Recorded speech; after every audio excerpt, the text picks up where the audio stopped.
बिस्मिल्लाहिर्रहमानिर्रहीम। Welcome to my channel रोज़गार पाकिस्तान। आज की वीडियो में हम बात करेंगे FGEI federal government educational institution की जानिब से 2026 की नई जॉब्स के बारे में। पाकिस्तान भर के मर्द और ख़वातीन जो हैं दोनों इसमें अप्लाई कर सकते हैं। उनके लिए ज़बरदस्त मौका है। चाहे आपने मैट्रिक किया है, इंटर किया है या ग्रेजुएशन की है, सब के लिए असामियाँ इसमें मौजूद हैं। अप्लाई करने की आखिरी तारीख जो है वो 27 अप्रैल 2026 है। कोटा और एज लिमिट की बात करते हैं। ओपन मेरिट में 7.5% सीट्स हैं। पंजाब में 50%, सिंध रूरल जो है वहाँ पे 11.4%, सिंध अर्बन में 7.6% और KPK में 11.5% असामियाँ जो है वो मौजूद हैं। के अलावा बलूचिस्तान 6%, एक्स फाटा 3%, गिलगित बल्तिस्तान 1% और AJK जो है वो 2% शामिल हैं। हम एज लिमिट यानी उम्र की हद की बात करते हैं। आमतौर पर 18 से 30 या 35 साल तक और 5 साल की रियायत जो है वो इसमें शामिल है। तो हम टीचिंग स्टाफ जॉब्स की बात कर लेते हैं। सबसे पहले है लाइब्रेरियन, BPS 15 है। ग्रेजुएशन आपकी होनी चाहिए या आपका लाइब्रेरी साइंस में डिप्लोमा भी होना चाहिए। उम्र जो है वो 20 से 35 साल होनी चाहिए। इसके बाद EST यानी एलिमेंट्री स्कूल टीचर, BPS 14 है। मेल और फीमेल दोनों इसमें अप्लाई कर सकते हैं। इसके लिए आपकी तालीम जो है वो 16 साल होनी चाहिए, यानी BS या MA या MSc आपकी होनी चाहिए। सबसे ज़्यादा सीट्स जो हैं वो इसी असामी के हैं।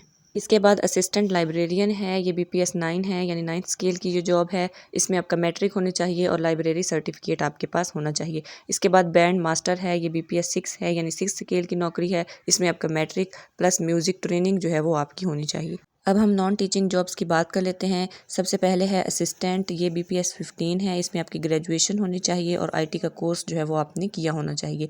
इसके बाद स्टेनो टाइपिस्ट है। BPS 14 है। इंटरमीडिएट आपका होना चाहिए प्लस टाइपिंग और शॉर्ट हैंड आपको आना चाहिए।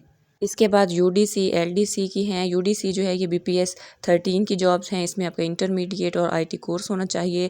LDC जो है वो BPS 11 की है। इसमें आपका मैट्रिक जो है वो रिक्वायर्ड है और टाइपिंग जो है वो आपकी टाइपिंग स्पीड जो है वो 30 WPM होनी चाहिए। लैब असिस्टेंट की बात करते हैं। ये BPS 7 की जॉब है और इसमें आपकी जो है वो मैट्रिक साइंस में होनी चाहिए। इसके बाद ड्राइवर की सीट है। BPS 4 है ये। इसमें आपकी तालीम जो है वो प्राइमरी होनी चाहिए प्लस ड्राइविंग लाइसेंस जो है वो आपके पास लाजमी होना चाहिए। अब हम स्पेशल एजुकेशन रावलपिंडी की बात करते हैं। मिनिस्ट्री ऑफ डिफेंस के तहत sir Syed school and college Rawalpindi में भी जॉब्स हैं। सिर्फ रावलपिंडी में ही पोस्टिंग होगी इन जॉब्स के अंदर।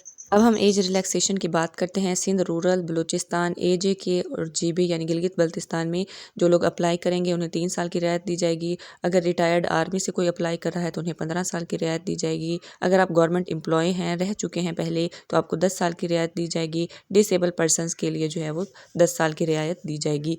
Window, children of deceased employ जो हैं उनको भी 5 साल की जो है वो रियायत दी जाएगी।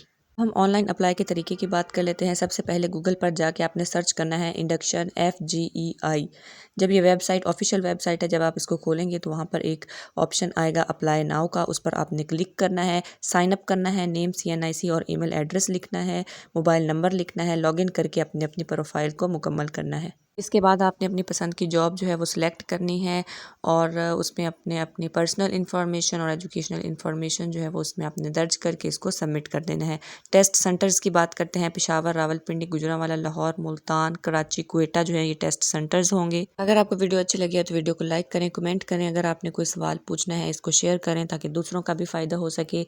चैनल को ज़रूर सब्सक्राइब कर लें ताकि हर आने वाली ऑथेंटिक अपडेट आप तक पहुँच सके। अल्लाह हाफिज़।